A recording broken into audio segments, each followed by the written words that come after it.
Hello and good morning. How are you doing? Hi, good morning. I'm great.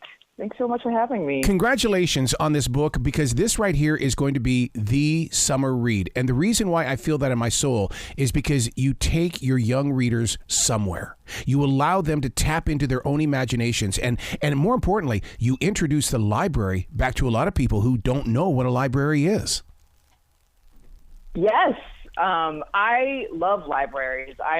For me, the library was a sanctuary growing up. It was both the physical space of it and also the access to knowledge that it gave me. And, when I was trying to imagine a repository of human knowledge 4,000 years in the future, no matter how different it seemed, it has artificial intelligences that are like gods, and it digs under the earth in tunnels. But because I knew it was a repository of knowledge, I knew that it had to be fundamentally a library. You are speaking the street in this, because when you talk about AIs and you talk about technology of the future, that's where everybody is. They're not living in this moment where Apple's about ready to introduce a new product. They want to know what AIs are and how is it going to affect the way they read books as well as their own personal lives. Absolutely. And it's ironic because I started this book 7 years ago when, ChatGPT was very far from anybody's ideas of the world, but I was still thinking about artificial intelligences, and not, the ones that are just going to write our essays for us, but ones that can genuinely interact with humans and genuinely give us different perspectives. So I actually have a kind of more optimistic view of artificial intelligences, even though I know that there's lots of evil ends to which they can be put, So that was what I ended up using in this novel, was an idea that artificial intelligence could actually be part of an ecosystem that we end up living alongside and might fundamentally change human civilization, but for the better. I love the way that you incorporated tunnels underneath the library, because that to me is mystery, that the mystique of all of that. Because when I walk into a library today, I always think that those behind the desk, they're spies. They want to know what we're up to. But they want to teach us their language. And where do they go when they take their breaks? Into the tunnels. And I think that's one of the reasons why I love Freida, is that she went into the tunnels. Oh, yes. Oh, my gosh. I love that. Like the romance of it. No, I totally felt that when I was younger. I grew up in Washington, D.C., and I loved to go to the Jefferson Reading Room at the Library of Congress. And I don't know if you've ever been there, or if your listeners have, but it's this monstrous, space with these statues and cupola and frescoes. I mean, you just kind of feel overwhelmed by it. Yeah. But what really got to me was that I knew that underneath my feet there were just floors and floors and floors of books, and then I could write a name on a slip of paper and they would bring it up to me, but I couldn't go down there, and I just longed to go down into the tunnels. And that's so true, because they would disappear for about 10 or 15 minutes, and then they would come back, and I would sit there at that table going, where did they go? What was so important that they had to go away for that long? When you went to the school library, everything was always there, but not at the public. Right, exactly. It was just whoa. No. And you wanted to know, you wanted to get down there. And sometimes they would come up with a slip of paper and it said, we can't give this to you. Oh, yeah. All I wanted to do was go down there. Oh, that's so true. That's where I started buying books online. It's like, if I can't get it at the library, I've got to find it somewhere. But then you pay an astronomical price because, not everybody's got it. Exactly.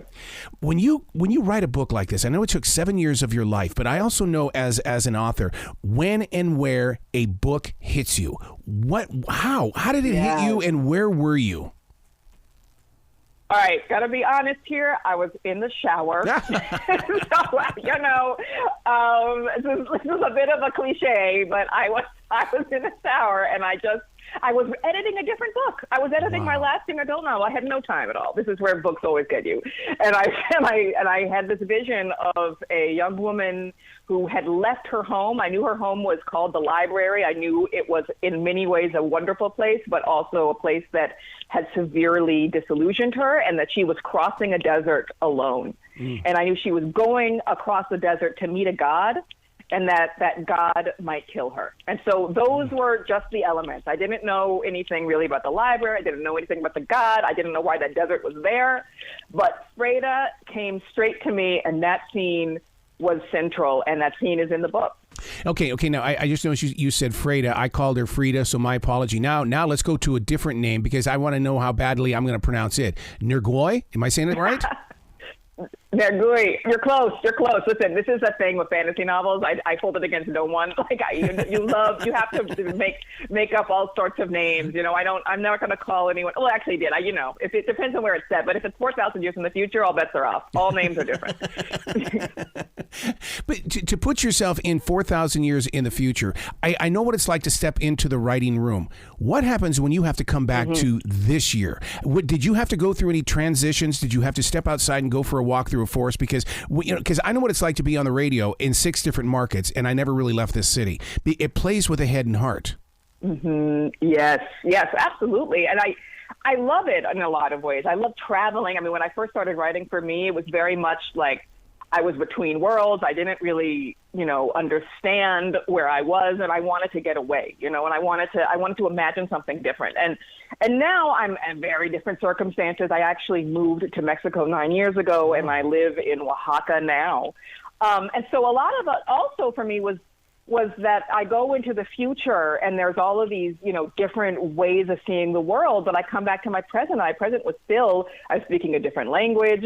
I'm eating different food. I am learning entirely different ways of experiencing and interacting with the world, So in a lot of ways, I wasn't coming back to something that I felt was humdrum. I was coming back to something that was also an adventure and very different. And that was really stimulating. It was also kind of exhausting sometimes, because I was at that point really learning Spanish. I'm pretty fluent in it now, So it was a lot of different experiences, but I feel like that really helped me get into the future because I understood that the future did not have to look the way I grew up. It didn't have to look like something that was familiar to me. It could look very different. I can just see a YA reader as well as a secret writer in their bedroom hearing what you just shared. And their hearts going, I want to do this. I love going places with other people's words, but I want to create my own words. And to me, that's what I love about talking with YA authors is the fact that you are the seed. You're planting inside an open field.